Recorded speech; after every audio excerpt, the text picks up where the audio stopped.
LNK televizijos vykdomas projektas Didysis chorų mūšis jau įgyja pagreitį. Domimės, kaip atrodo Panevėžio Purpurinio choro repeticijos ir kokiomis emocijomis gyvena visa komanda.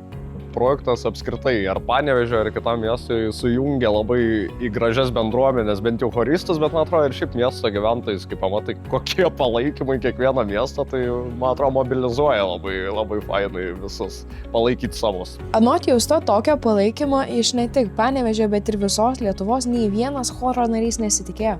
Tai mes džiaugiamės ir aš labai džiaugiuosi, kad tas mūsų noras parodyti daugiau panevėžiečių, daugiau chorą buvo pastebėtas, kad nebuvo taip priimta kaip už nieką, nes ir tikėjomės galbūt, kad šiek tiek tai bus atkreipta dėmesį, nes labai norėjęs parodyti ne tik, tarkim, aš, kad kažką dainuočiau, o tiesiog, kad kuo daugiau parodyti savų fainų žmonių, visi čia taip gerai dainuoja, tai laidų neužteks visų parodyti, tai reikia įrodyti dabar visus, kol turim eterį.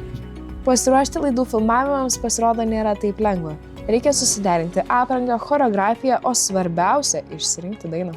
Daug darbo įdedam nuo pat idėjos galvojimo, nuo dainų pasirinkimo. Čia vienas turbūt sunkiausių man dalykų, tai išsirinkti dainą, nes tu supranti, koks tai yra svarbus dalykas. Tu paskui kalsi, dirbsi, repetuosi, statysi ant to visą istoriją, pasirodymą. Dainuoti reikia žmogų galų gale, ar gerai skambės, tai turbūt tai atima daug laiko, daug repetuojam.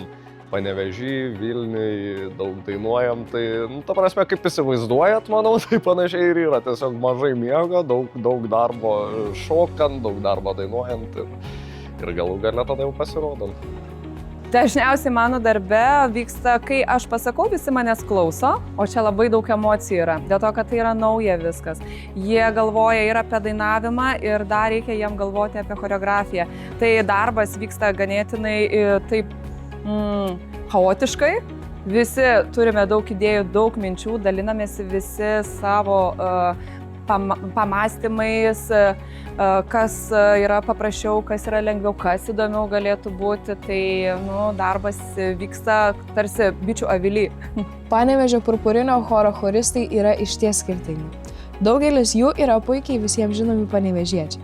Jie visi labai džiaugiasi, kad jiems pavyko išpildyti visus lūkesčius atrankų metu ir dabar jie turi galimybę dalyvauti šiame projekte.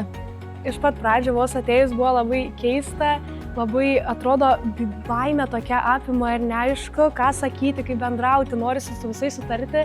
O iš pat pradžio atėjus pamačiau, kad čia labai visi paprasti ir šilti žmonės ir kad labai smagu su jais bendrauti. Tai ne tik rengti pasirodymus, bet ir leisti laiką kartu. Tai manau ir yra brangiausia, ką išsinešiu šio projekto metu.